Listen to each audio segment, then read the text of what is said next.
88.5 FM. KAKU. This is KAKU 88.5 FM. I love you. The voice of Maui. Welcome to The Nature of Your Nature. Come home to You Know More with Dr. Valerie Simonson on KAKU 88.5 FM, the voice of Maui, broadcasting from Akaku Maui Community Media Center in downtown Kahului. Aloha! Welcome to The Nature of Your Nature. I'm Dr. Valerie Simonson. And we are being sponsored today by the nonprofit You Know More, which is a nonprofit dedicated to restorative care for healthcare providers, first responders, educators, and community leaders. And we've got a very special guest today. Here he just was playing with his little headphones there.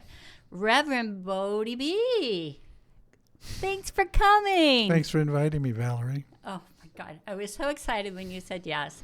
Sure. Yeah. So tell us a little bit about, today our topic is going to be live well. Your shirt says it. I'm going to read it. Live well, love well, and die well. I was actually thinking about how that really only applies to a few select group of people. It's a certain demographic. Right now, if you're running from bombs or bullets, or you're trying to feed your kids that are starving somewhere in the world, or here on Maui, or chased out of your homeless camp, you're not really thinking a whole lot about living well, loving well, dying well. But for those of us who are fortunate enough to think about what living well asks of us. How to actually live well and love well. What is that? And of course, we don't get good examples. Most people don't know what dying well looks like. Yeah. Mostly we hear or see lousy stories. Yeah. So, and you did a lot of things for the Maui Fire, and I know for myself and thousands of other people that I've communicated with that really was a crack open ourselves kind of experience, and got to look at, oh my gosh, I am alive, maybe not the healthiest, but I'm alive. COVID did the same thing, I think, but it didn't last. Everybody was like, oh my God, I could die. Unfortunately, it didn't feel to me like it really stuck. We could just go back into, what I call the cultural hypnotic sleepwalk. But yes, those wake-up calls that, oh my God, and that's why it's funny to say it, I love facilitating memorials and funerals, because everybody's in that sensitized space that death has come close. Somebody somebody you love just died, and everybody can go back to what that feels like or what that felt like when you got the phone call, and almost everybody has the same experience of what happens when you get that phone call. Right. It's a shake up into there's no room for the nonsense, and it makes everything so much more fragile and precious, which tunes us to what's most important. Yeah, we forget. One of my teachers says we're so busy doing all this important stuff that we never get to the really important stuff. Right. Yeah, and you've got a nonprofit, Doorway into Light. Doorway into Light since 2006 here on Maui. Wow. We've been offering community education programs in preparing for death and caring for dying people, and what conscious living and dying looks like. And then in 2012, we opened up Hawaii's only nonprofit funeral home. In fact, I've heard it's the only nonprofit funeral home in the U.S. right here in Haiku. Oh, wow. I didn't know it was a nonprofit as well. That's great. It's not only that, it's been certified as a green funeral home. We don't use any toxins. We don't embalm people. And we do our best to encourage family members to get, the funeral home itself is part of our educational programs, because we want to educate people and help people take care of their loved ones who've died, wash them, dress them, brush their hair, get them ready for where they're going next. And that started when? 2012. So we've been at it for a long time in Little Haiku. Not so little. Haiku, Maui, right? people around the world have heard about our nonprofit funeral home, and in the front of our nonprofit funeral home we have the Death Store, which is our community educational resource center, which is open every Saturday. There's ministers, hospice volunteers, counselors, educators, the funeral directors are there, all just to help people who want to get a little closer to the possibility that they might die one day, and maybe they want to educate themselves. Maybe they're grieving. It's a very warm, welcoming space, and people often feel they don't have a place to bring their grief, and we welcome it. We invite it. In fact, we have a sign that says "Grieving Safe Zone." Wow. Yield, grieving safe zone. That's beautiful. That's beautiful. And if people wanted to get a hold of you, would they just go to the website? doorwayintolight.org. We have a phone number, 575-7870. Right now, we're an active funeral home currently, and too many people on Maui don't know that's happening here in Haiku since 2012. I didn't know it'd been that long, but I do know that during the fires, you made an incredible offer for people. You want to share anything about Sure. that? Oh, sure. We're so proud of what we were like. Well, what can we do? We've already been a place for grief support, and we'll go out and help people. And we've offered grief circles and grief rituals. And we thought, well, what else can we do in the light of what just happened? And what we ended up doing was we started a fund and raised over, I think it was over $50-something thousand, and provided absolutely free funeral, burial, and cremation services for any family that had someone die in the fire. And we spent all that money, and now we're looking to build a fund for homeless people, indigent people, low-income people. It's enough for people dealing with somebody's death to not have to be stressed out about the cost of what to do, and how much unfortunately it discriminates against people that don't have money. And so we're out to change that and provide free and really low-cost services, especially for homeless people and the indigent low-income population. And that's a lot of people here on Maui. Yes, it is. It's a lot of people here on Maui. And this needs to get out, right? And the more that people can be comfortable with it. I remember when you made that offer, and they're like, what does that even mean? Well, tell us a little bit. What is a green burial? What is We don't embalm people with toxic embalming fluids. right. Even the process itself, I think, is rather barbaric. We don't use any chemicals in any of the processes. Basically, we'll wash and dress a body, and if people want to view the body, they look dead, but they often look quite beautiful. But we're not trying to hide the fact that they're dead. They're refrigerated, and actually they often look very much like they are asleep, because if you keep them cold, the decomposition really is slowed down. And in fact, we help people do that at home with dry ice and ice packs. So people can actually keep their loved ones at home, and we've helped people have home funerals right in their home, where they invite their people, their community and family to come into their home. And it's quite beautiful and profound, and people are like, wow, you can do this? Because we basically have been sold this idea that we need experts and specialists, and it costs a bunch of money, and in a sense we gave away something, and because we gave it away, it became invisible, and in becoming invisible, it became unknown, and in becoming unknown, we became afraid of the whole thing. Right. And thought we needed to pay people to do something that's really sacred community building work. Can you speak more about the community building? Because there's, let's say, a death in the family, and then there's just that little process that I've been exposed to anyway, and then everybody disperses. But this seems to be more integrated and more long-term, if I'm correct, in helping people through the process. It's Well, even before that, I hear a common thing I hear from dying people is, I don't want to be a burden. And in the West, we're so good about giving, but it's so hard for us to ask for help. It's a funny thing in this culture. if you think about it, though, coming back to what is community building? At the core of community building is how we care for each other. Well, we need people to care for in order to care for each other. And of course, this might be the school of empathy and compassion. And so then if everybody's fine and doesn't need any help, we don't get to cultivate and develop compassion and empathy. So at the core, it's how we care for each other. And why wouldn't we care for our family members or our friends when they're dying and when they die? Why do we want strangers to come in when we'd much prefer to have people we love and know to care for us, not only when we're dying, but after we die, when we're dead? And it's a beautiful thing, the way we do encourage people to take care of their dead.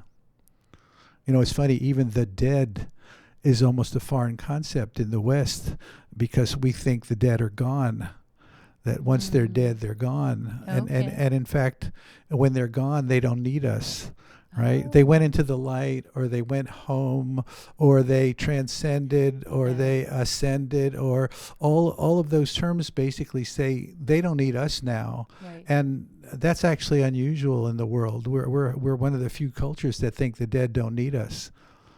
Wow. That the ancestors is a real thing, and our relationship to the ancestors is a real thing if we make it so. And that starts with how we care for our dying and our dead, because our dead are the people we know who've died, right?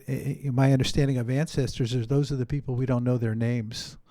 But our dead, the people we know who died, our family members and friends, they're now in contact with those people we never knew their names. So they're kind of the bridge to encourage and help us cultivate a real relationship with our ancestors.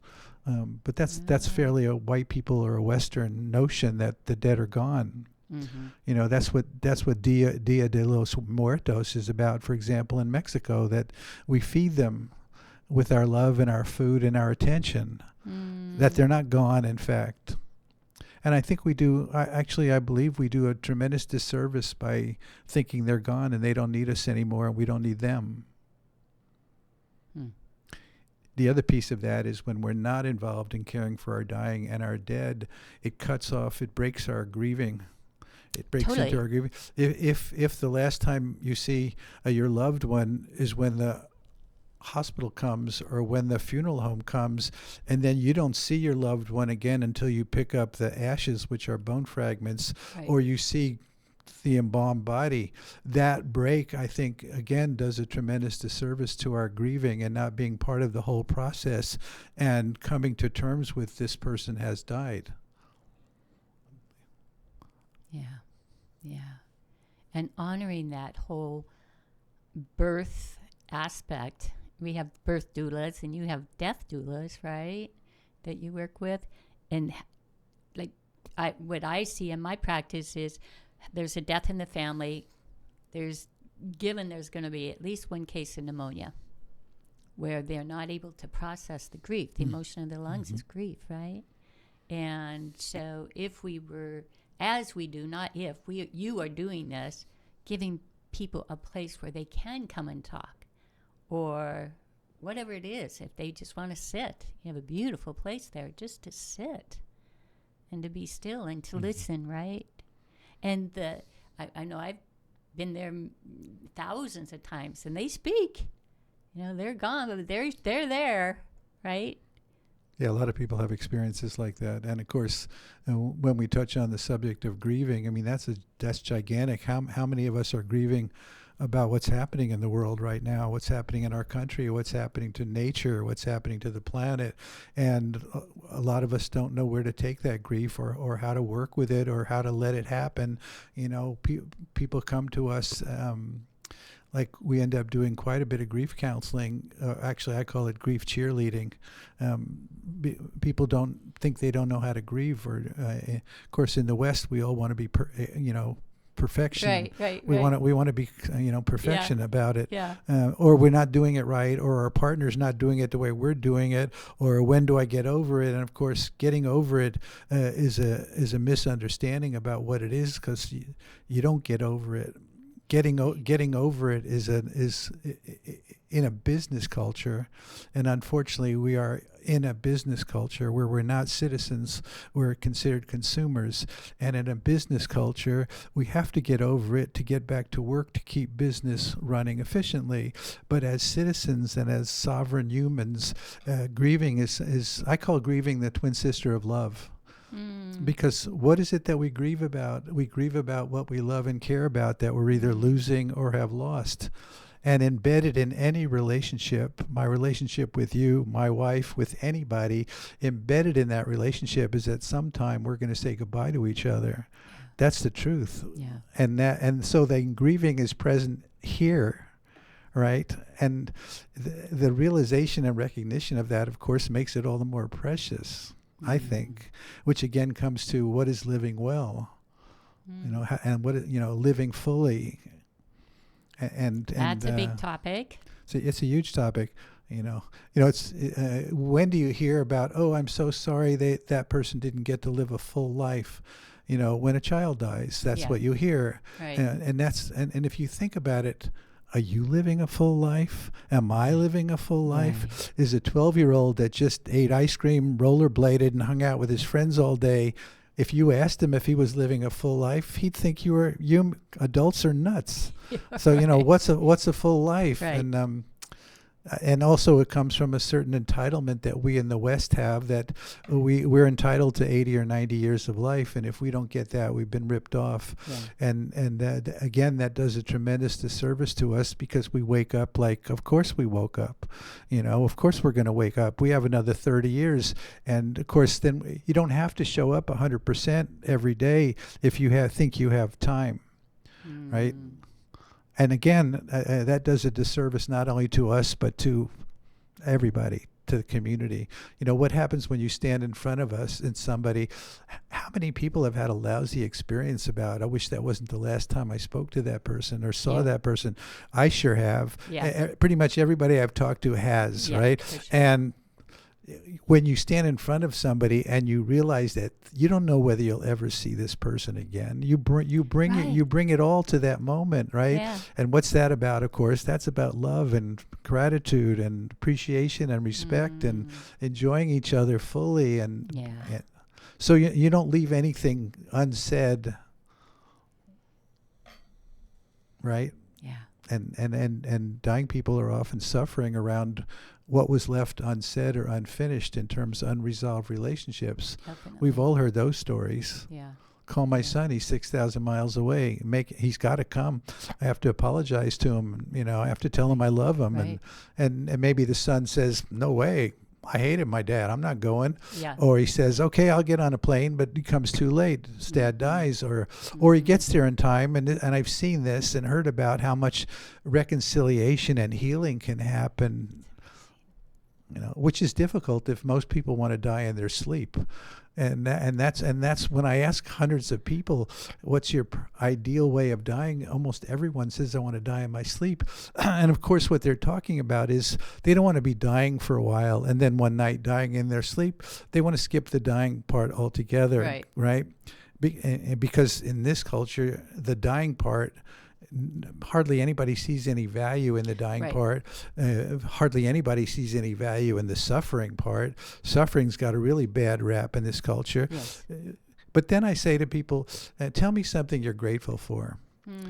Everybody can write off, if you have 10 toes that work, that's 10 things you're grateful for. Right. You can go on and on and on and on about things you're grateful for, even if you're having a lousy day, because those are things that are working for us. That's easy. Those are the checklist of, and then I say, tell me something you're thankful for that really has nothing to do with you. And people are like, well, what is that? And I'll say, well, what about the people right now that didn't go to work today because they're in front of the White House with signs saying, stop, please stop the madness. People are out there that are getting in the way of this broken, horrific story that's playing out, that have basically changed their lives to work for us out there. People that are trying to save the trees, on and on and on, right? And then I say, tell me something that you're grateful for that at some point in your life could have been the most painful, suffering time in your life. I've heard every story, right? Almost everybody can come up with a story like that. And it's not a story where when you're in the midst of it, I would say, don't worry. in the years to come, you'll be so grateful for this story, right? I'd never say that because somebody's in the midst of so much pain and suffering, right. and I hear the stories about when I lost my leg, when I got cancer, when my child died, when my wife left me. I've heard I got fired from the 30 years working for on and on and on, and why they are now grateful for the people they become as a result of that pain and suffering, which really to me transforms the notion of suffering is not a good thing. Suffering, when we're not suffering, everything's going fine. We don't have any reason to be any different. Right. We're just, hey, this is cool. I can be just like this, and we're on this, but we plateau because why change? It's going good, and it's something knocks us off of that really pushes us into some kind of change. Hopefully for the better. Right. And that's helped develop our character. It's helped develop us into who we are. When I was young, I was going to be an ER physician.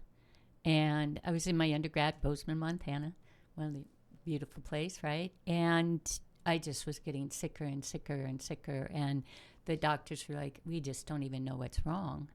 And then I had my first near-death experience. Then I got turned on to a naturopath. And she listened to my story, and she said, "Oh, this is what's going on." And I'm like, "Wow, nobody ever even asked me my story, right?" And then, in the process, though, I had 2 more near-death experiences. And so he said, "Why would it take 3?" And I went, "Well, some people have a harder head, I guess, but." My goal in life, one of my goals in life, is to help people have a near-death experience without dying. Although when we're talking right now, our cells are dying in our body. And there's behaviors that we just have to they're outdated. They got to go, right? But they're birthing as well. They right? are. We're not dying.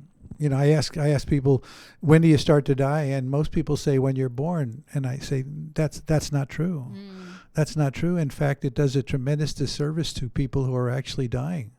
Oh, what's the big deal? We're all dying. No, we're not all dying. Dying people are doing something we're not doing. You wouldn't tell a mother that just had a brand new baby that, what a beautiful baby, too bad it's already dying. It's just absurd. It's not true. We're not dying. So the question, of course, for everybody listening is, what are dying people doing that we're not doing? They're doing something we're not doing. You know that song, Live As If You Were Dying? It's that country western song. Yeah. It's such a great one, isn't it? Live as if you were dying. And the wish was, I wish everyone could do that. And that is one thing that I have found with the near-death experiences is live it. Live life, which is live well, love well, die well. That's how you die well. You live well. Yeah. And that's different for everybody, right? Living well. Maybe that person just sits there in the ashram or at the side of the river and never says anything, and that's their perfect life. And then there's those that just keep on creating, like what you've done with the death store and the doorway into light, educating, supporting people. I probably sat in the cave for too many lifetimes because I came in on the ray that service was the practice, that service was the path to contentment and joy. And in fact, being born as a white person in the West came with a responsibility, not as a burden, a responsibility as a gift. And that gift is to give back, give back, give back. And I'll never give back as much as I'm continually being given. And when we stop and recognize how much we've been given and are being given, it's big in terms of, that's why Independence Day is a myth. There's so much, it takes so much for us to be here and keep us alive. Yeah. So that's how I look at it. If you're sitting in a cave, I say, come on out. You're needed out here. Right. And if somebody tells me they're retired, I tell them, come on back.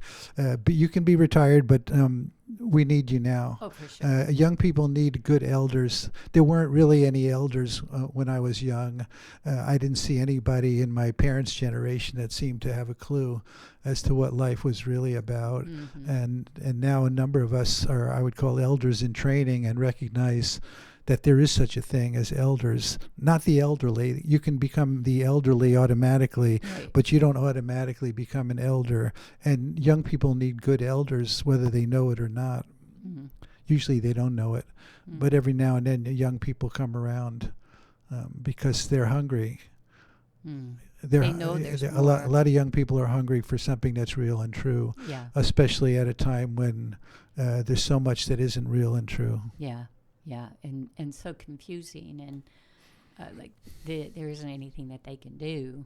It's so Yeah. big, Yeah, right? it's It's so so big. big. I talk about the circle of influence and the circle of concern. Mm. And the circle of concern are all these big giant things that are hurting us, but there's not much we can do about it. All right, we can't do much about what's happening in Gaza, for example. We can pray about it, and I Yeah. believe in the power of prayer. Right. We can grieve about it, and I believe that's incredibly, critically important that we do grieve about. Mhm. We can send organizations money that are working on things like Gaza to send in food and aid. But other than that, we personally can't do much, and that's the circle of concern.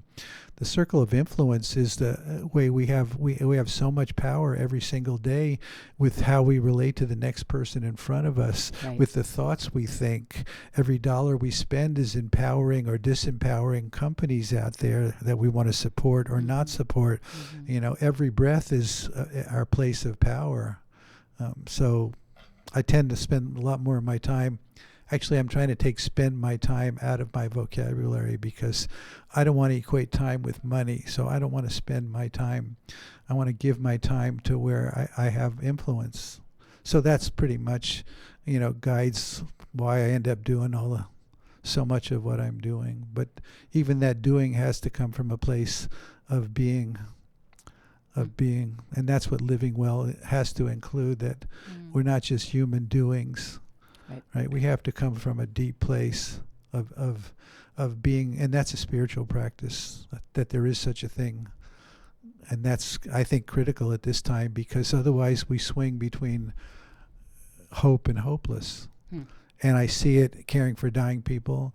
I see it for people's feelings about what's happening in the world and what's happening in this country.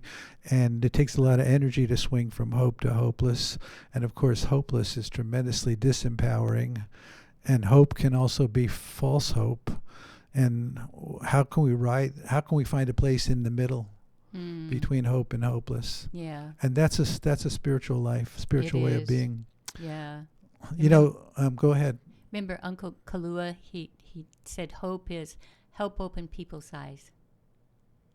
Yeah. And just a smile can help somebody open their eyes, right? Yeah, absolutely. The next time you're in a store and you're the shopper and that person is the cashier, right? That's one level of what's going on. But if you actually connect with that person, a smile, a hello, maybe they have a name tag and you call them say by their their names. name. It's like you break through the customer cashier into two hearts connecting. Yeah. Yeah. Well, speaking of two hearts connecting, you're doing an amazing program coming up.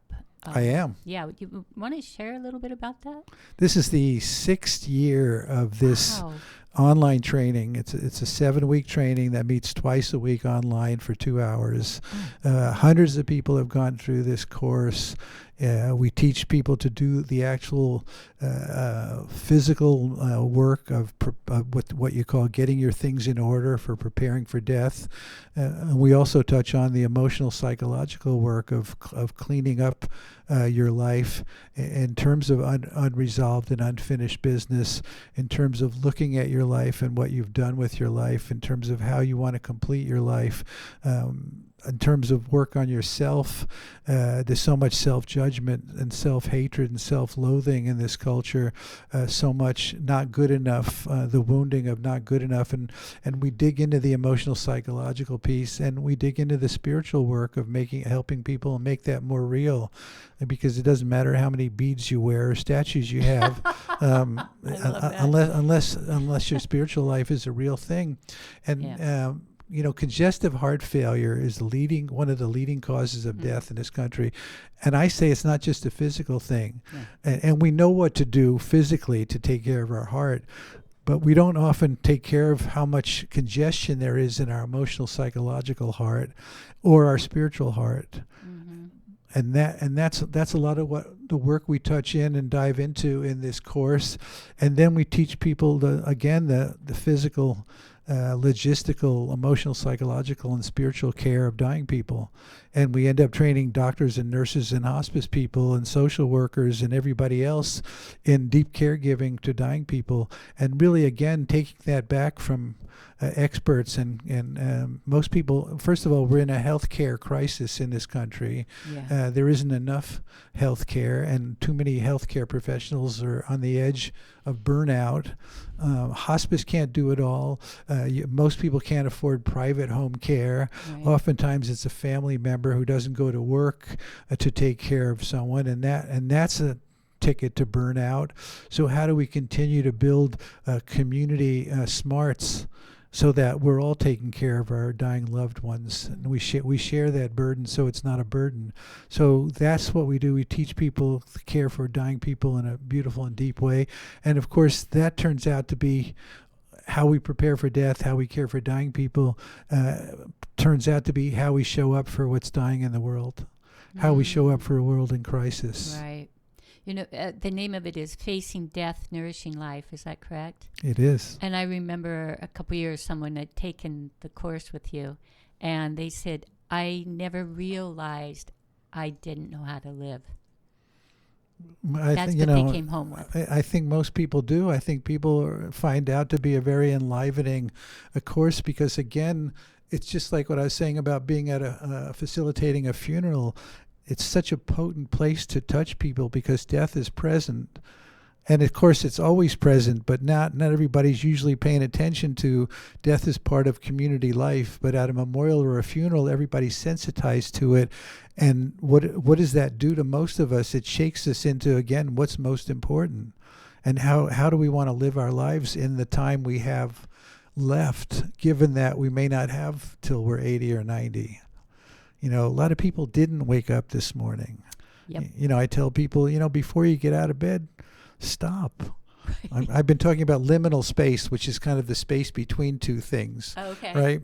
Liminal space is right there all the time if you claim it.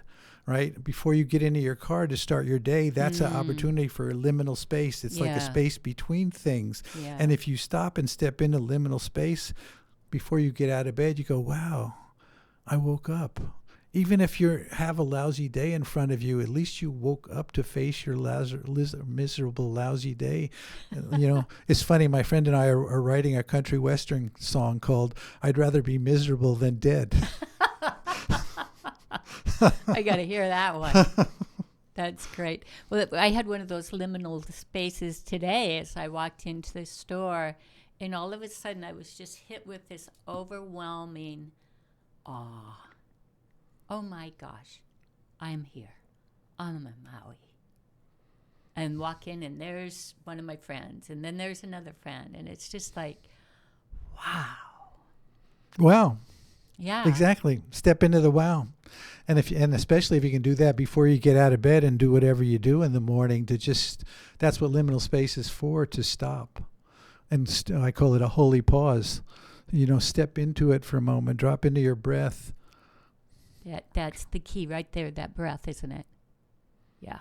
And see if you can help your mind to quiet down. Breath is a place of power, is what you said. Oh my gosh, huh? Oh my gosh. One of my favorite prayers now goes like this. Wow. And in that moment, I do my best to just really step into the wow of it all. And then it's wow. Thank you. Amen. Yeah. It's so simple. And feel that. You have to feel it for it to be a real thing. Yeah. But as you practice that, it does. Like my whole body, it almost became ethereal when I walked across the threshold in the store because it just was pure awe. And then that's been miracles happen, or we would you call it synchronicity or whatever, but it's the way it's supposed to be, right? That's what liminal space is, threshold. That's exactly what it is. It's the threshold between one space and the next space. And if you can actually stop, because you have to kind of step into a liminal space, otherwise you go right past it.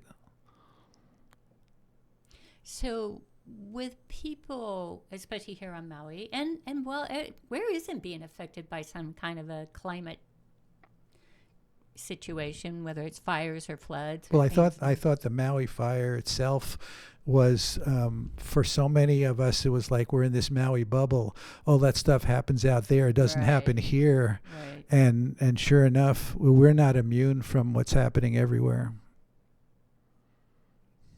Yeah. And in that, the Maui fires, it was global. Because who didn't have a dream of coming to Maui, or maybe they've been to Maui, it touched deeply. It really went deep. And then the LA fires, all of these other things that are happening. I think we are getting the opportunity to nest down into, one, what are my choices today? I'm going to breathe. I'm going to have the best day. I have the best day. And tomorrow I'm going to have the best day. Yeah. So in order for people to get involved with taking this class, which really sounds like it's September 29th to November 13th. It's 7 weeks, 2 times a week for 2 hours on Zoom. And it's for everybody. And anybody and everybody would benefit. You can go on our website, doorwayintolight.org, and choose the education menu page, and it'll take you right to telling you about this course. And again, hundreds of people have gone through this course over the last 6 years. Yeah, good stuff. I'm honored and delighted that this is what I get to teach about, You've done a lot of different things in your life. Yes. But now finally I know what I want to be when I grow up. Isn't that amazing? I want to be a cool old person. Yeah. I want to inspire young people to see a reason to want to become old people. I want to help young people. I want to be an elder that helps young people so they don't have to reinvent everything. Well, when we started, while we were waiting to go on air, you became the elder there. And I don't know, I don't even know your age, but you just went into silence, into your breath, and this whole space changed. And there are no words that are necessary when we're in that space, right? Rumi, the Sufi poet, says, outside all ideas of right or wrong, there is a field. I'll meet you there. And everybody listening, we can all go there right now together. Of course, it doesn't make for great radio because we just go into the silence. Dead space. My favorite, dead space. Yeah. But yeah, it's a great course. In fact, what I say on this flyer here is to change our culture, to change our lives, requires the transformation of consciousness.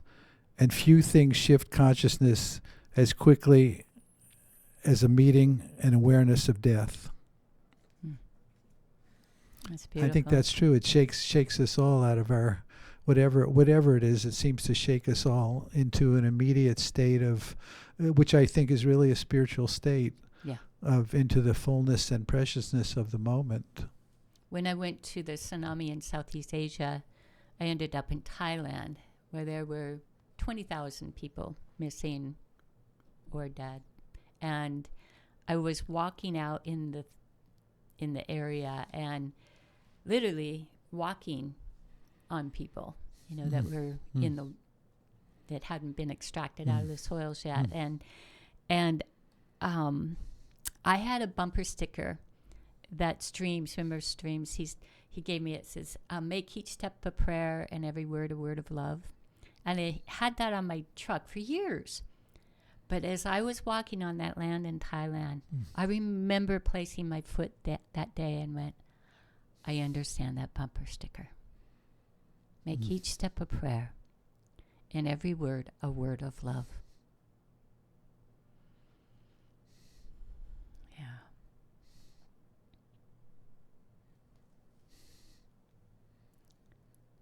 What do you say after that? Really? What do you say? Let's get some more bumper stickers made, streams. Yeah. Which I'm going to bring it back to a topic that is kind of on the forefront for our program, and that is hope. Oh, before I go to hope, tell us what your sticker says. What does love look like now? Well, I think that's at the core of what I teach now, and teaching people how to care for dying people. I mean, I think most of us by now know that the most powerful medicine in the world is love. But we don't always know what that love looks like in Right. in the moment. It can look like a lot of different things. And so how do we love people to the fullest and deepest way that really isn't us doing anything? It's letting love happen through us. That's what's really right. That's what it's about. That we don't, when we open up to spirit or the holiness or whatever name we give to it, God, the great mystery. It doesn't matter. I say it doesn't matter what you call it as long as you call it. When we open to it, and my wish and my work is to become a vehicle and a channel that works through me in all the work that I do, in all the ways I treat myself and everyone else. That's the spirit moving through me, right? And that's what a lot of us are up to. So love actually becomes something that we're not doing. So when I teach people how to care for dying people, I want to teach people how to love them in a deep way. There's the unconditional love is something few of us have ever really experienced. Right. Most of us have turned into people pleasers because we were taught conditional love, that if you act this way, we'll love you, and if you don't act this way, we won't love you. And so that turned a lot of us into people pleasers, and I know a lot of recovering people pleasers. And unconditional love is that no matter what you are or what you say or do, you're loved. Now, unless you've sat at the foot of a saint or you have a dog, you probably don't know what unconditional love feels like, right? Totally right. But there is such a thing, and again, in the care of dying people, very few dying people have been completely loved, and that's a wounding for so many of us, and that oftentimes is the best thing you can bring to the bedside of a dying person, that you love them no matter what, that you see through the story that's playing out. I call it, you see past the burning house, and you see the being, in the pure being that's right in there, this, whatever you want to call it, the soul, the pure essence, and that you connect with that. And of course, the only way you can really connect with it is if you're connected to it yourself inside your own being, that you have a connection, that's a real thing. And then it's just love. Then it's not you and a dying person. Then the both of you are in that love space together, and that could be a most healing, beneficial thing you can give to a dying person. It is. It really is. And one of my peers, she got really involved with Ram Dass, walking yourself home. I think it was that whole project, and doing the death cafes, right? And then was diagnosed with a condition and went through that whole process. And the last time I saw them, I asked, what was the best thing that you found? I mean, she had resources for everything, and did everything. And she said, the breath. And they created a temple where she was in her home, and she didn't even need to use any medication to pass. She just had her breath, and then had people around her that just were silent. There were no words. It was just breath. So for all of you out there that will likely one day take care of someone in your community or your family who's dying, just being able to relax and be present and do your best to get out of the way. So, and then you know what to do, and what to do often is nothing. It could be washing the dishes, it could be sweeping the floor, going and checking the mail, and it could be, what does love look like? And sometimes what does love look like is washing the dishes, But that's a spiritual practice to become a deep person, to not have to try to figure out what love looks like now, but find a way to get out of the way so love can show up, and then you know what to do. Right? It doesn't have to be God talks to you, but you know what to do because you heard something or something moved you. Right. Right. Yeah. You know, one thing I meet people who were diagnosed and were in late stage, let's say cancer, and then they went into remission, and they tell me, I never felt so alive in my life. Yeah. Right? And then 6 months later, they kind of fall back into whatever it is. Oftentimes they fall back into cultural sleepwalk. Right. But I think it's tremendously sad that you have to wait till find out you're dying to become more fully alive or to experience that. Yeah. Just like I see that some people, when they find out their best friend is dying, have all this love and care. Where was that before they were dying? Right. Were you withholding love and care from someone until they were dying? Right? Like, those are two things I'm like a part of what I'm out to kind of change, not only in my life but in everybody's life. Yeah. This is it. It's tricky too because of what I do. I'm kind of the death guy to a lot of people. So if my friend's not feeling well and I call them up, and because I care about them, can I, bring you food or whatever? They're like, why are you calling me up? Yeah.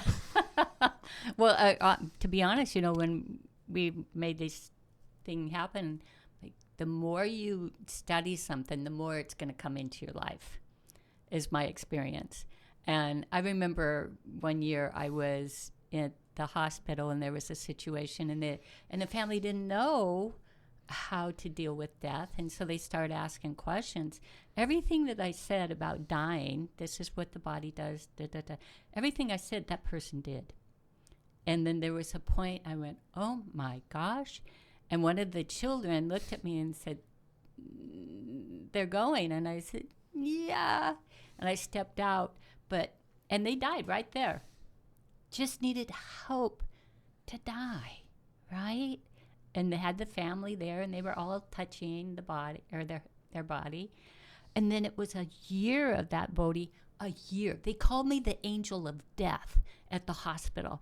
If I came in, they'd, put up the, get away from my patient, right? Because I walk in the room or in the elevator even, and the people look at me and go, I get to go home now. And then they take their last breath, right? So you never know what it is in our life as we evolve, right? And to really embrace that, because death is it's just part of life, right? Trees don't have any problem with that. It's the experience of a lifetime. It is.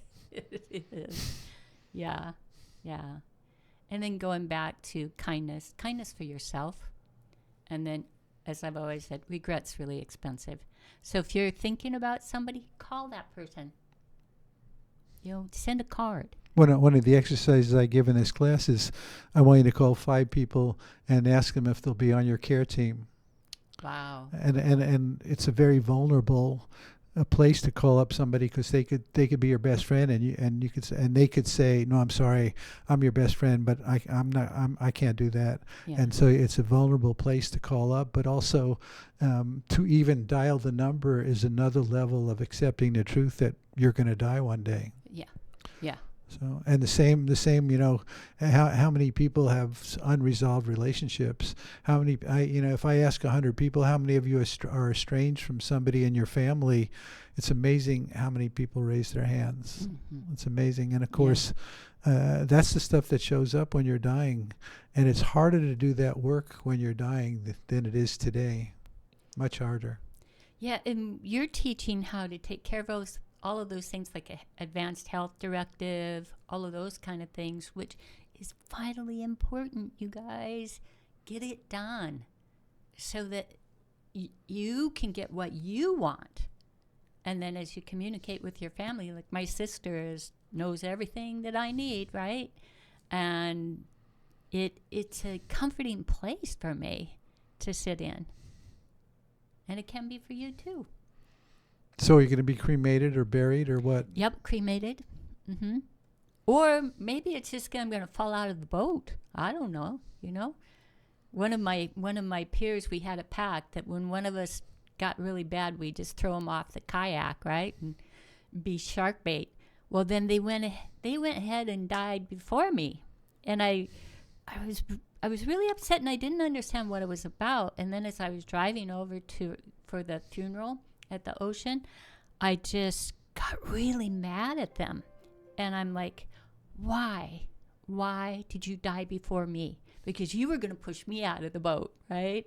So now I have to have a new plan, which I did. I've got my health directive done. Everything is lined up. The money is sitting there.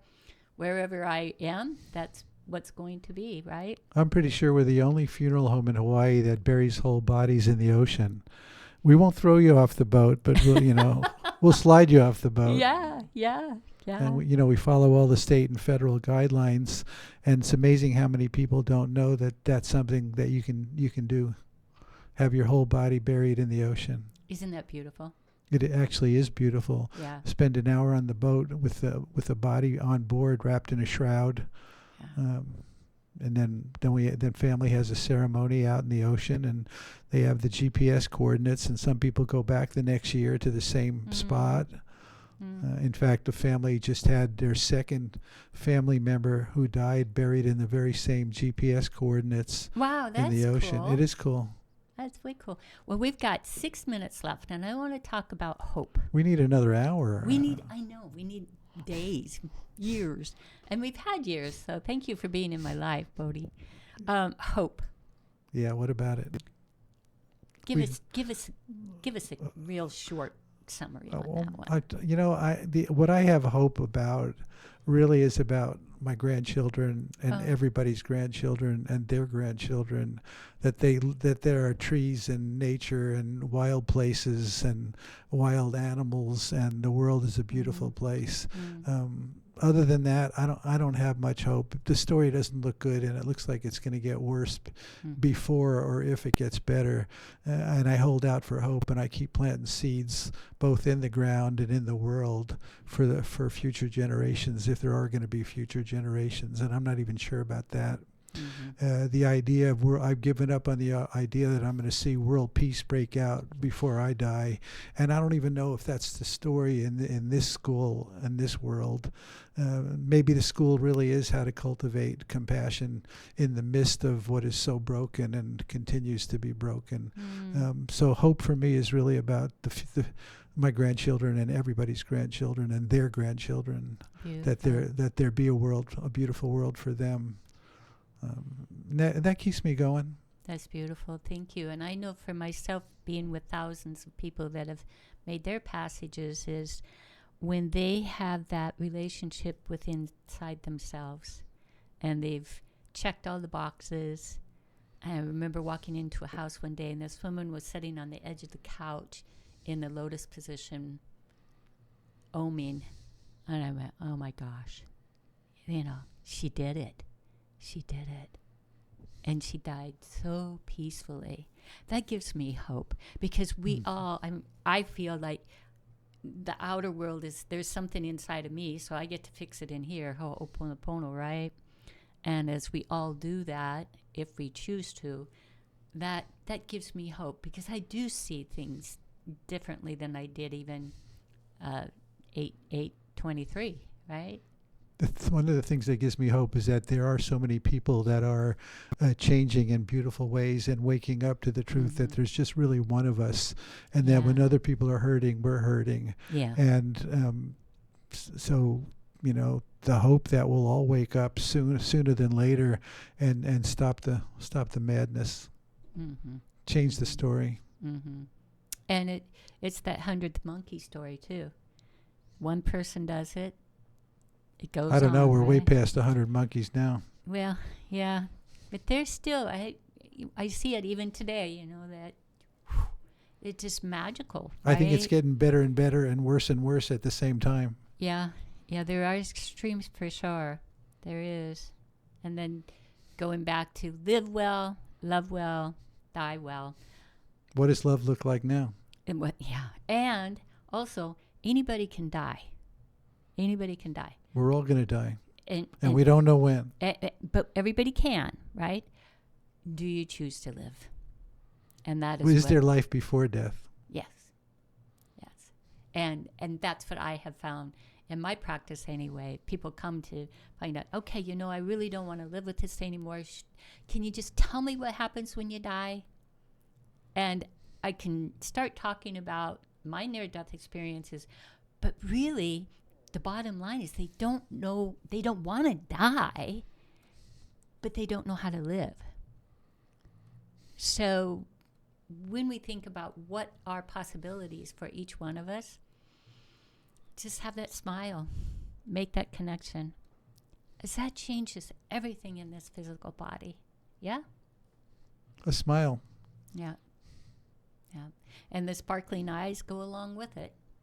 And it's okay to be afraid. Oh.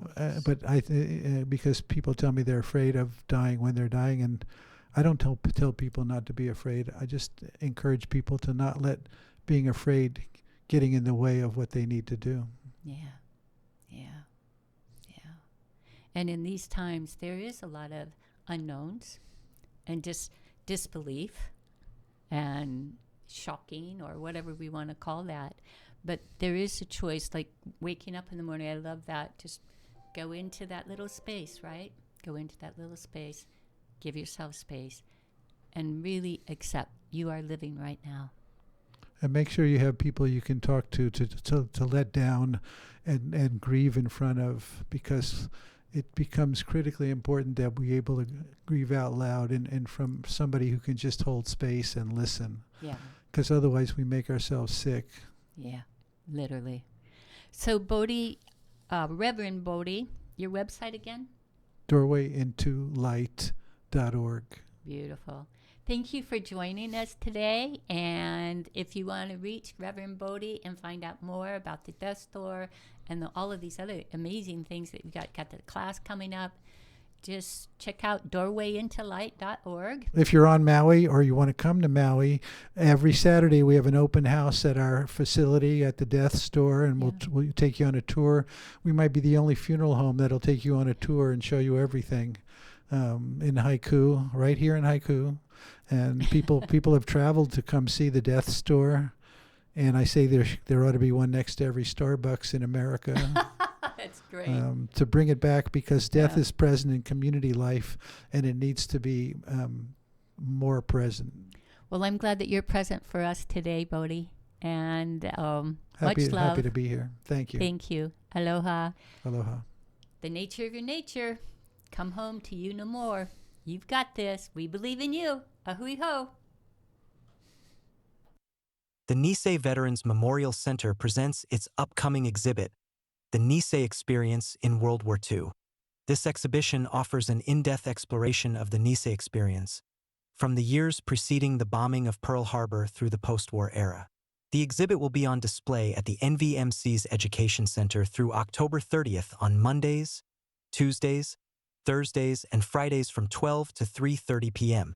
For more information about the exhibit or the Nisei Veterans Memorial Center, visit www.nvmc.org or call 808-244-6862. Life in Maui County is beautiful, but we know how quickly nature can change. When emergencies happen, every second counts. To help keep you safe, the County of Maui is introducing the Genesis Protect evacuation app. With Genesis Protect, you'll receive instant alerts, detailed evacuation, and up-to-date safety information right at your fingertips. Stay prepared, stay safe, stay connected with Genesis Protect. Visit Maui. Talking to your kids about the dangers of vaping can be hard. Getting them to listen to hot gossip is easy. So here's some drama you could share with your kid. Dude, did you hear about Cassie and Jake? No, but did you hear that vaping can cause irreversible lung damage and nicotine affects brain development? Nuh-uh. You don't need to gossip if you want to have an open conversation about vaping. So if you want to get tips on when and how to talk to your kids, visit talkaboutvaping.org. Brought to you by the American Lung Association and the Ad Council. Wake up to ocean voices. This is David Helmark of Blue Frontier. Join me and my co-host Vicki Nichols-Goldstein of the Inland Ocean Coalition and our salty guest for Rising Tide, the Ocean Podcast, every Tuesday and Friday at 5 a.m. on KAKU, the voice of Maui at 88.5 FM. We're stoked and honored to be riding on KAKU's airwaves. So let's meet up early every Tuesday and Friday for Rising Tide, the Ocean Podcast. KAKU 88.5 FM. Gunigogo. The voice of Maui.